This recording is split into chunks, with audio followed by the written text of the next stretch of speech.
যুব সমাজকে বিভিন্ন প্রলোভন দিয়ে আল্লাহর পথ থেকে সরিয়ে দেওয়া ওদের প্ল্যান। আমি তো প্ল্যানগুলো বলছি। ইবাদতের ক্ষেত্রে তারা তাওহীদের মধ্যে শিরিক ঢুকিয়ে দেবে, ওদের ফাঁদ। সুন্নতের ক্ষেত্রে আমলের মধ্যে বেদাত ঢুকিয়ে দিবে, ওদের ফাঁদ। পরিবারের মধ্যে ফাসাদ সৃষ্টি করার জন্য যত রকম অপসংস্কৃতি আছে সব ঢুকিয়ে দিবে, ওদের ফাঁদ। যুব সমাজকে আল্লাহর পথ থেকে, আল্লাহর জন্য জীবন দেওয়ার মানসিকতা থেকে দূরে সরিয়ে দিবে বিভিন্ন প্রলোভন দিয়ে। কখনো মাদক, কখনো ফ্রি মিক্সিং, কখনো গার্লফ্রেন্ড, কখনো জুয়া, কখনো ক্যাসিনো, কখনো অনলাইন, কখনো টিকটক, কখনো দেখবেন এই যে পাবজি, কখনো ভিডিও গেমস, কখনো অন্যান্য খেলা, স্পোর্টস। এমন কিছু ফাঁদ ওদের সামনে দিয়ে দিবে যেগুলো তোরা বিভোর হয়ে থাকবে, আল্লাহর ওই গন্তব্য বলে যাবে। ফাঁদ।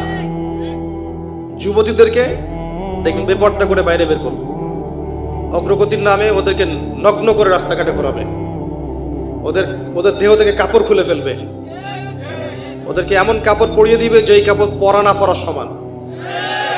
ওদের ব্রেনটা এমন করে ওয়াশ করে ফেলবে যে ওরা নিজেদেরকে পুরুষের চেয়ে বেশি অগ্রগামী মনে করবে।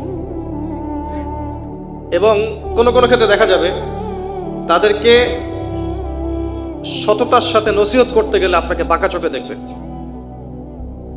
তারা অশ্লীলতাটাকে, বেপর্দা গিরিটাকে, এইটাকে তারা স্মার্টনেস মনে করবে। এভাবে তাদেরকে ব্রেইন ওয়াশ করে দিবে।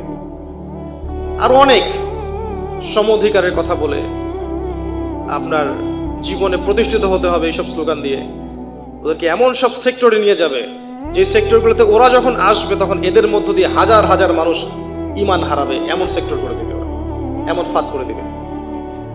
আবার যখন আপনি অর্থনৈতিক জীবনে যাবেন দেখবেন তারা আপনার হালালের মধ্যে হারাম রিজিক ঢুকিয়ে দিবে।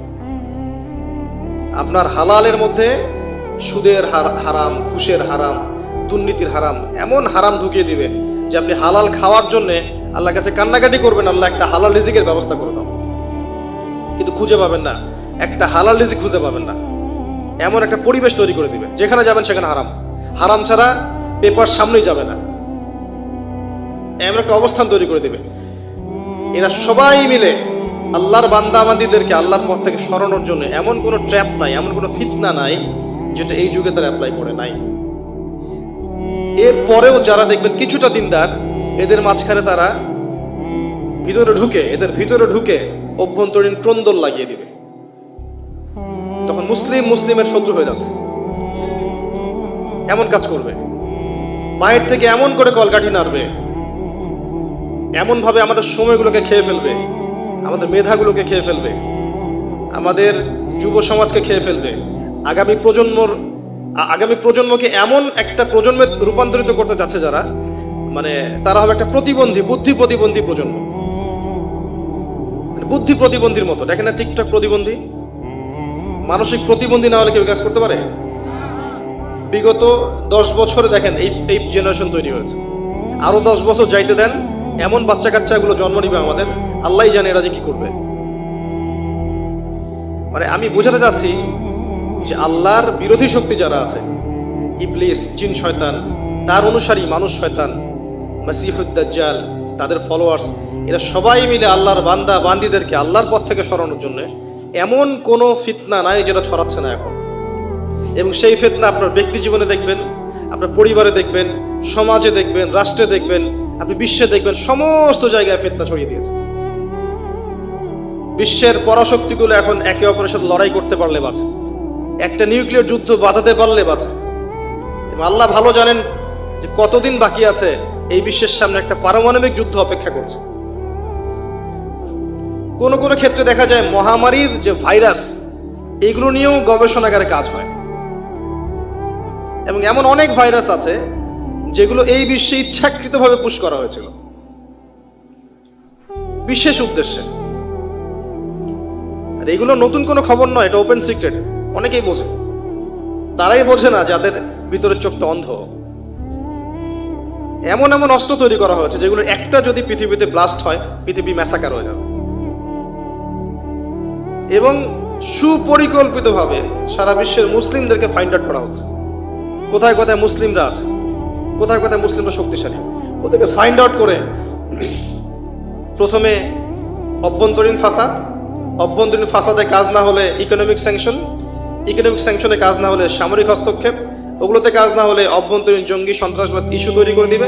এভাবেই মুসলিম দেশগুলো নষ্ট হয়ে যাচ্ছে। এই কাজগুলো এমনি এমনি হচ্ছে না। আল্লাহ দ্রোহী যে শক্তিগুলো আছে এরা ঐক্যবদ্ধভাবে কাজগুলো করছে, এবং এই ফিতনাময় পরিবেশে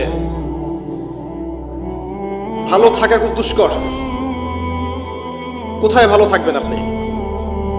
ইবাদত করতে যাবেন, দেখবেন ইবাদতের মধ্যে স্বাদ উঠে যাচ্ছে।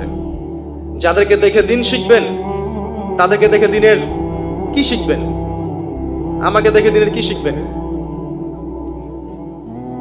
যারা শতাব্দীর পর শতাব্দী দিন প্রচার করে গেছে এবং যাদেরকে দেখে মানুষ দিন শিখেছে, তারা ছিল দিন নিজে পালন করার ক্ষেত্রে 100% সচেতন। যাকে দেখে আপনি দিন শিখবেন তার মধ্যেই তো দিন নাই। কি দিন শিখবেন? সে তো নিজেই দুনিয়াদার। একজন দুনিয়াদারের কাছে আপনি দিন শিখতে পারবেন? আর যারা অরিজিনালি দিনদার তাদেরকে তো আপনি দেখতেই পারবেন না, কারণ যারা অরিজিনাল দিনদার তারা এইসব ফিতনার সামনে আসেই না। ওই নীরবে দেখবেন জায়নামাজে বসে সেজদায় চোখের পানি ফেলছে, তাহাজ্জুদের নামাজ পড়ছে, প্রত্যেক রাত এক রাতও মিস নাই। অনেক আলেম দেখবেন জীবনে কখনো দেখেন নাই, তাদের ইলম, তাদের আমল, তাদের আকীদা, তাদের কর্মের কারণে দেখবেন যে এই এখন পর্যন্ত বিশ্বের দিনটা হয়তো টিকে আছে। এই ফিতনাময় পরিবেশে আপনি কোথায় দিন পাবেন? কি করতে যাবেন? আপনি যখন দিনদারদের দিকে দেখবেন, দিনদারদের মধ্যে পরিপূর্ণ দিন নাই। আপনি যখন দেখবেন আপনার মুসলিমদের মধ্যে দেখবেন, মুসলিমদের মধ্যে আপনি কলুশন দেখবেন, ক্রন্দল দেখবেন, অভ্যন্তরীণ ক্রন্দল, দলাদলে হিংসা, গীবত, তহমত, অপসংস্কৃতি, সমালোচনার অপসংস্কৃতি। আপনি আপনার পরিবারে দেখবেন পরিবারের মধ্যে বিভিন্ন ফাসাদ ভর্তি। ম্যাক্সিমাম পরিবারে এখন জাহান্নামের টুকরা। আল্লাহ পাক বলেছেন কু আনফুসাকুম ওয়া আহলিকুম নারা, নিজে জাহান্নামের আগুন থেকে বাঁচো, পরিবারকে বাঁচাও। ম্যাক্সিমাম পরিবার জাহান্নামের টুকরা। পরিবার ইব্রাহিমের মতো কোনো কর্তা নাই, হাজারা, খাদিজা তাদের মতো কোনো স্ত্রী এবং মারা নাই, আয়েশা তাদের মতো কোনো বোন নাই রাদিয়াল্লাহু আনহুম আজমাইন। ইসমাইলের মতো কোনো সন্তান পাবেন না। পরিবারগুলোকে দেখবেন জাহান্নামের টুকরা। উল্টা দেখবেন পরিবারের মধ্যে দুনিয়ার ফাসাদ, শিরিক দেখবেন, বেরাত দেখবেন, হারামখোর দেখবেন, অপসংস্কৃতি দেখবেন, বেহায়াপনা দেখবেন, দুনিয়া নেশায় মত্ত হওয়া দেখবেন। ম্যাক্সিমাম পরিবার এখন জাহান্নামের টুকরা। আপনি ধর্ম দেখবেন, পরিবার দেখবেন, সমাজে দেখবেন সামাজিক কাঠামোই ভেঙে গেছে। সামাজিক নারী পুরুষের ব্যালেন্স একটা কাঠামোটা ভেঙে গেছে, আসন পরিবর্তন হয়ে গেছে। সমাজের পারস্পরিক হৃদ্যতা, ভালোবাসা, সম্মানবোধ, একে অপরের মতামতকে শ্রদ্ধা করা, প্রতিবেশীর খোঁজ নেওয়া পর্যন্ত বন্ধ হয়ে গেছে। আত্মীয়তার সম্পর্কগুলো দেখবেন নষ্ট হয়ে গেছে। সামাজিক কাঠামো নাই আগের মতো। আমরা সামাজিক জীব বলি না, এটা সেই সমাজ না যেই সামাজিক জীব আমরা। উমর রাদিয়াল্লাহু আনহুর যুগের সমাজটাকে দেখবেন, আমরা ওই সামাজিক জীব ছিলাম। এই সামাজিক জীব নই আমরা।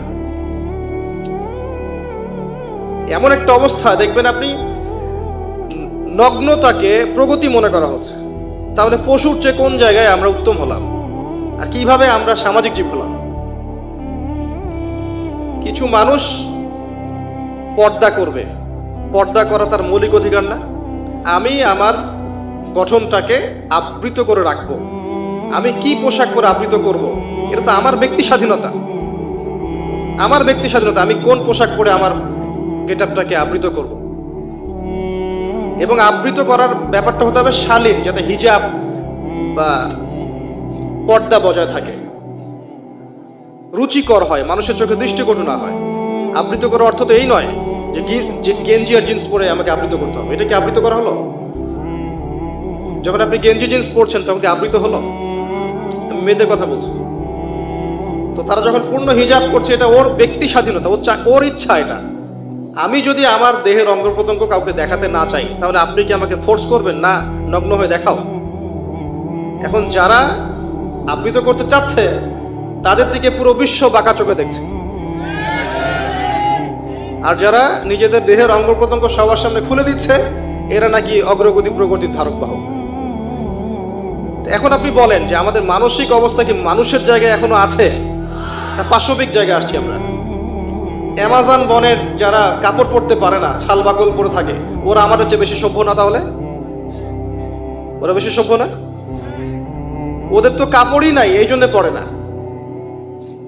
আর আমাদের কাপড় আছে। কাপড় না পরাটা কি উন্নত সভ্যতার চিহ্ন, নিদর্শন? ধর্মের বিষয়টাতে পরে আসেন। একটা রুচিকর পোশাকের কথা বলছি, রুচিকর পোশাক। একটা রুচিশীল নারী অলওয়েজ কি করবে? তার পুরো দেহ আবৃত করবে না? যার মাথায় পশুত্ব ঢুকেছে এ হয়তো করবে না।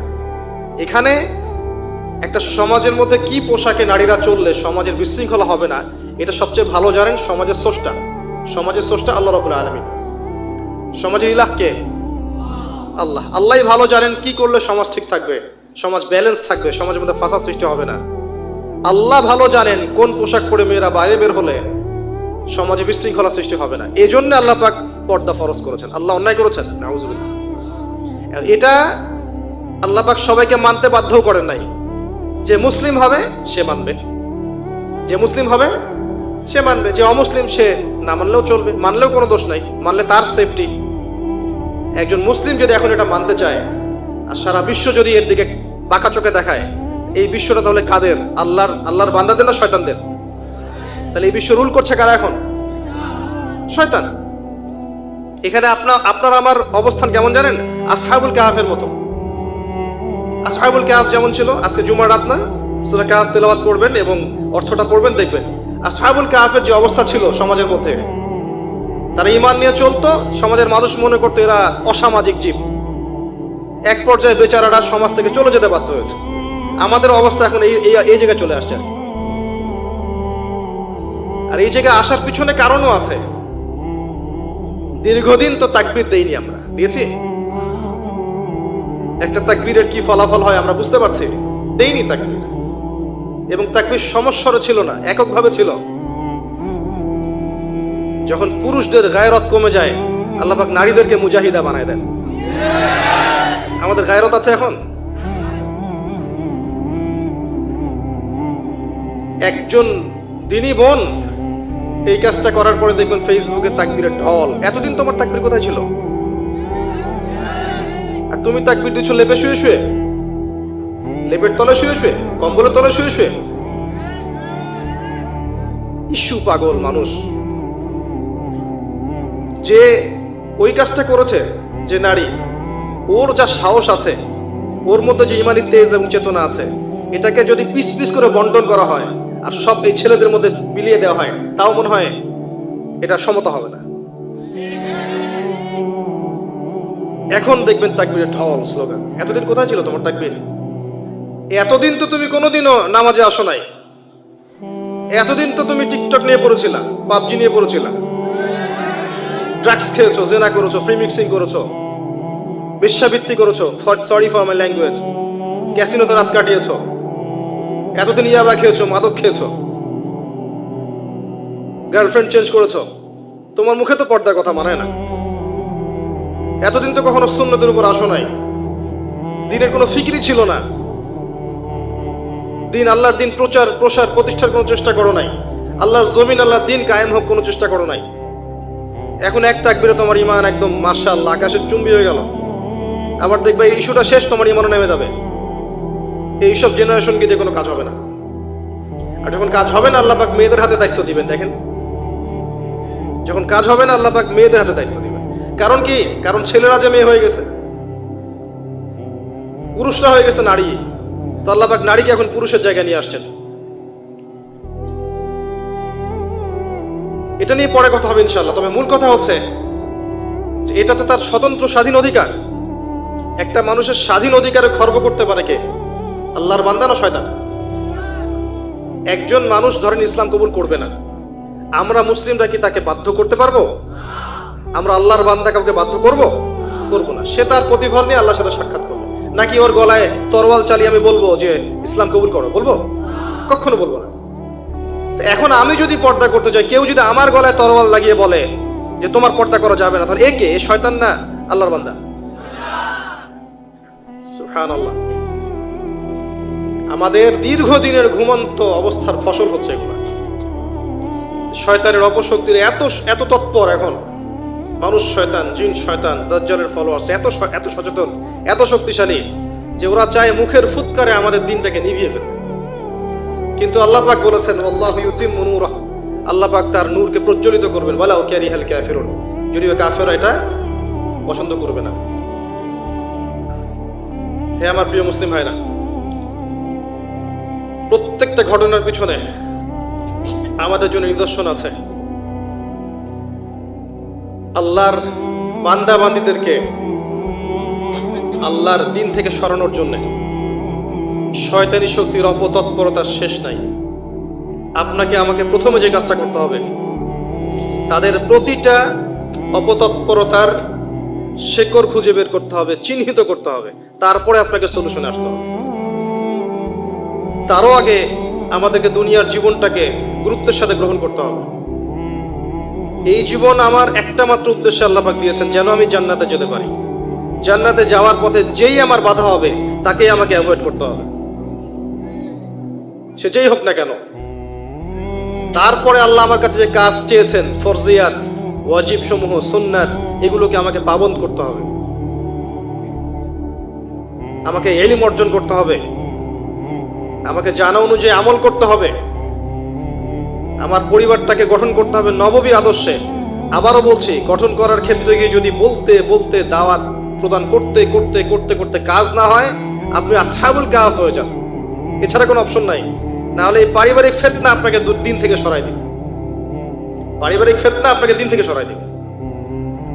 আপনাকে তারপরে হালাল রিজিক সার্চ করতে হবে, নিজের জান মাল সময় শ্রম দিয়ে দিনের ফিকির করতে হবে। দিনটা কিভাবে টিকে থাকে, দিন টিকে না থাকলে আমরা টিকে থাকতে পারবো না। এই পৃথিবীতে মুসলিম জাতি সম্মানিত হয়েছে শুধুমাত্র দিনের কারণে। এই দিন যদি আমরা আমাদের খেয়ানত করি, আমরাও আর সম্মানের জায়গায় থাকবো না, লাঞ্ছিত হয়ে যাব। আল্লাহ পাক হেফাজত করুন। আমাদের মা বোনদের প্রতি খাস নজর রাখতে হবে, তাদের দিকে আমাদের খাস নজর রাখতে হবে, তাদেরকে শিক্ষিত করতে হবে, তাদের নিরাপদ পরিবেশের ব্যবস্থা করতে হবে, তাদের মাঝে দিনের হালাকা বাড়াতে হবে। কোনো অপশক্তি যেন ওদেরকে আল্লাহর পথ থেকে সরিয়ে নিয়ে শয়তানের দাসত্ব করাতে না পারে, খেয়াল রাখতে হবে। তাদের আব্রু যেন রক্ষা করার প্রয়াস তারা পায়, এই সুযোগ আমাদেরকে করে দিতে হবে। আমাদের ছেলেমেয়েরা যারা বড় হচ্ছে, আপনার ছেলে আমার মেয়ে, আমার মেয়ে আপনার ছেলে, এদেরকে এমনভাবে মানুষ করতে হবে যেন আগামী 10-20 বছর পরের যে বিশ্বটা আসবে, ওই বিশ্বটাকে যেন ওরা চ্যালেঞ্জ করতে পারে। গরু ছাগল মানুষ করার কোনো দরকার নাই, গবাদি পশু বড় করার কোনো দরকার নাই। এসব বাচ্চা কাচ্চা থাকার চেয়ে না থাকা ভালো। প্রত্যেকটা ঘরে ঘরে একটা করে ইসমাইল তৈরি করেন, প্রত্যেকটা ঘরে ঘরে একটা করে ইসমাইল তৈরি করেন, একটা করে খালিদ তৈরি করেন, একটা করে ওমর তৈরি করেন। বাচ্চা একটা নেন, একটাকে ওমর বানান, প্রয়োজন একটা নেন, একটাকে ওমর বানান। একটা মেয়ে হলে ওই মেয়েটাকে আপনি খাদিজা বানান রাদিয়াল্লাহু আনহা, মারিয়াম বানান আলাইহিস সালাম, খাওলা বানান, সুমাইয়া বানান, একটা বানান। সুসন্তান একটা যথেষ্ট। 10-12টা গবাদি পশু পোষার পিছনে কোনো লাভ নাই। আপনি ফিউচার প্ল্যান করেন, আগামী 10-20-30 বছর পর কি করতে যাচ্ছেন, এই সময়টুকুতে আপনি কি চাচ্ছেন, আপনার জীবন নিয়ে আপনার পরিকল্পনা কি। স্পেশালি যুব সমাজকে বলবো, যে ইয়াং জেনারেশনকে বলবো, যে আপনাদের তারুণ্যটাকে আল্লাহর পথে কাজে লাগান। আরশের ছায়ায় যদি ছায়া পেতে চান, আপনাকে আপনার যৌবনটাকে আল্লাহর পথে ঢালতেই হবে। এই ঢালার মানে এই নয় যে আপনাকে এখনই একদম রণাঙ্গনে বের হয়ে যেতে হবে, বিষয়টা এমন নয়। বিষয়টা হচ্ছে আপনাকে শুরু থেকে কাজ করতে হবে, পড়াশোনা থেকে শুরু করতে হবে। পড়াশোনা, আমল, আকীদা, মানহাজ শক্ত করা, তারবিয়াত, প্রশিক্ষণ, আপনার কি বলবো, হালাল রিজিক, আবশ্যক পরিবার, জানা অনুযায়ী আমল, দিনের ফিকির করা, দিন নিয়ে কোনো প্রজেক্ট করা। আপনাকে আগাতে হবে দিন নিয়ে। পুরো যৌবনকালটাকে আপনার আল্লাহর পথে দিয়ে দেওয়া। এবং যৌবনের অনেকটা সময় আমরা অপচয় করে ফেলেছি অলরেডি, অনেকটা সময় চলে গেছে। কিন্তু যৌবন হয় 20 বছর, আপনি দেখবেন 10 বছর এইসব ভাবতে ভাবতেই চলে গেছে, জীবন বুঝতে বুঝতে চলে গেছে। দিনী বোনদেরকে সুযোগ করে দেন, মা বোনদেরকে সুযোগ করে দেন, তারা দিনের জন্য অনেক কিছু করতে পারবে। শুধু সুযোগের অপেক্ষা, ওদেরকে আমরা সুযোগ করে দিতে পারছি না। আমাদের স্ত্রীদেরকে, আমাদের মাদেরকে, বোনদেরকে, আমাদের মেয়েদেরকে আমরা সুযোগ করে দিতে পারছি না। ওদেরকে সুযোগ দেন, দিনের জন্য করার মানসিকতা তৈরি করে দেন। তারা আমার চেয়ে আপনার চেয়ে বেশি খেদমত করতে পারবে ইনশাআল্লাহ। ওরাই জন্ম দিবে ইসমাইল ইনশাআল্লাহ। নারী জাতির চেয়ে বড় ফিতনা যেমন পুরুষদের জন্য রাখা হয়নি, ঠিক একইভাবে নারীরাই পারবে এমন প্রজন্ম উপহার দিতে, যে প্রজন্মের সন্তানরা আল্লাহর পথে ইনশাআল্লাহ মুজাহাদা করবে, আল্লাহর দিনকে বিজয় লাভ। সব মিলিয়ে এগুলো সার কথা। দীর্ঘ সময় ঘন্টার পর ঘন্টা গাল গল্প করে আসলে লাভ নেই। মূল কথাগুলো বুঝতে হবে। মূল কথা হচ্ছে এই যে আমরা মুসলিম জাতি আল্লাহর দাসত্ব করব, আল্লাহ ছাড়া কাউকে ভয় করব না। প্রথম কথা, আল্লাহর জমিনে আল্লাহর বিধান চলবে, আল্লাহর দিন চলবে, এবং এই দিনটা আমরা পালন করব, কারো উপরে ফোর্স করব না, জোর করে চাপিয়ে দিব না। কেউ যদি সৌন্দর্য দিকে আসতে চায়, মোস্ট ওয়েলকাম, আলহামদুলিল্লাহ। যদি নাও আসে, আমরা কারো গলায় তরোয়াল চালিয়ে দিনটা চাপিয়ে দিচ্ছি না। এটা আমাদের আদর্শ নয়। লাইক রহাফের দিন, এটা শয়তানের আদর্শ হতে পারে, যে পেটুয়া বাহিনী দিয়ে হিজাব খুলিয়ে ফেলবে, এটা শয়তানের কাজ হতে পারে, আমাদের কাজ এটা নয়। আমরা আল্লাহর বান্দা, আল্লাহ থেকে এসেছে, আল্লাহ ফিরে যাব। আল্লাহ একটা সময় দিয়েছেন দুনিয়ার জীবন, এই জীবনে আল্লাহ পাক যুগে যুগে নবী রাসূল পাঠিয়েছেন। আমরা সর্বশেষ নবীকে পেয়েছি, মুহাম্মদ রাসূলুল্লাহ সাল্লাল্লাহু আলাইহি ওয়াসাল্লাম, এবং কিয়ামত পর্যন্ত তার রেখে যাওয়া কোরআন এবং সুন্নাহর বাইরে কিছু থাকবে না। এর বাইরে হকের কোনো মানদণ্ড নাই। এখন এটাকে আঁকড়ে ধরে আল্লাহর দিনটা নিজে পালন করা, নিজের পরিবারের মধ্যে সাধ্যমতো চেষ্টা করা, প্রতিষ্ঠা করার। যদি না হয়, বারবার বলছি, একা থাকবেন। পরবর্তী প্রজন্মকে মানুষ করা, এগুলোকে আঁকড়ে ধরে একটু হালাল খাওয়া, দুনিয়ার বিষয়গুলোকে কমিয়ে এনে দিনের প্রচার প্রসার প্রতিষ্ঠার যে আত্মনিয়োগ করা, এবং উম্মার সমস্যাগুলোকে ফাইন্ড আউট করা, সলিউশনের চেষ্টা করা, যার যার জায়গা থেকে চেষ্টা করা। আল্লাহ পাক কোরআনে বলেছেন, ইন তানসুরুল্লাহ ইয়ানসুরকুম, তিনি তখনই তোমাদেরকে সাহায্য করবেন যখন তোমরা আল্লাহর দিনকে সাহায্য করবে। এমনি এমনি সাহায্য আসবে না। ইন্নাল্লাহা লা ইউগাইয়িরু মা বিকওমিন হাত্তা ইউগাইয়িরু মা বিআনফুসিহিম। আল্লাহ পাক কোনো কওমের অবস্থা ততক্ষণ পরিবর্তন করেন না যতক্ষণ না ওই কওম তার অবস্থা পরিবর্তনের চেষ্টা করে। আর আমরা মুসলিমরা উগ্র নই, আমরা সন্ত্রাসী নই। আমরা উগ্র নই, আমরা সন্ত্রাসী নই। আমার হচ্ছে নম্র, ভদ্র, বিনয়ী মানুষ পৃথিবীতে পাওয়া যাবে না। হ্যাঁ, যুগে যুগে যখনই মাজলুম হয়েছে মুসলিমরা, তখন অস্ত্র ধরেছে। আর মাজলুম অবস্থায় অস্ত্র ধরার অধিকার মুসলিমদের ছিল, এটা অন্য বিষয়। কিন্তু মিডিয়ার এই কারসাজির মধ্য দিয়ে এই শয়তানের দোসর যারা আছে, এদের সারা বৈশ্বিক এই প্রোপাগান্ডার কারণে ইসলামকে জঙ্গিবাদের ধর্ম, সন্ত্রাসীদের ধর্ম বলার কোনো কারণ নেই। ইসলাম সাম্য আর মানবতার ধর্ম। এখানে সমস্ত বিষয়ের সমাধান আপনি পাবেন ইনশাআল্লাহ। আল্লাহ থেকে এসেছি, আল্লাহ ফিরে যাব। মাঝখানের সময়টুকুতে আমাদেরকে আল্লাহর দাসত্ব করতে হবে। দাসত্ব করার মানদণ্ড কোরআন এবং সুন্নাহ, এবং রোল মডেল ওই যে মুহাম্মদ সাল্লাল্লাহু আলাইহি ওয়াসাল্লাম। ফলো করেন, নিজে পালন করেন, পরিবার এস্টাবলিশ করার চেষ্টা করেন। আপনি আপনার সাধ্যমতো সমাজে দাওয়াতি কাজ করেন। উগ্র হবেন না এবং শৈথিল্যতাবাদীও হবেন না, দুটোই হওয়া যাবে না। একদম গা ছাড়া দিয়ে শৈথিল্যতাবাদী হয়ে যাবেন এমনটাও হবেন না, উগ্রতাও হবেন। মধ্যমপন্থী থাকেন, দিনের বেসিক বিষয়গুলো পালন করেন, অন্যকে পালন করতে উদ্বুদ্ধ করেন। নিজের জান, মাল, ইজ্জত, সময়, শ্রম যা আছে এটাকে দিয়ে আল্লাহর পথে একটু চেষ্টা করেন। বিশেষ করে আমাদের যুব সমাজ, আমাদের মা বোনরা এবং আমাদের পরবর্তী প্রজন্ম যারা আসছে, এই তিনটা জেনারেশনের দিকে বেশি ফোকাস করেন। তাদেরকে আল্লাহর পথে ফিরিয়ে আনার চেষ্টা করেন, সঠিক দিন বোঝানোর চেষ্টা করেন, এবং আমাদের ওলামায়ে কেরামের জন্য বেশি বেশি দোয়া করেন। কিন্তু ওলামায়ে কেরামের মধ্যে আল্লাহ পাক পরিপূর্ণ দিনটাকে দান করেন এবং তাদেরকে দীর্ঘ নেক হায়াত দারাজ করেন, বাঁচিয়ে রাখেন, সমাজের খেদমত করার তৌফিক দান করেন।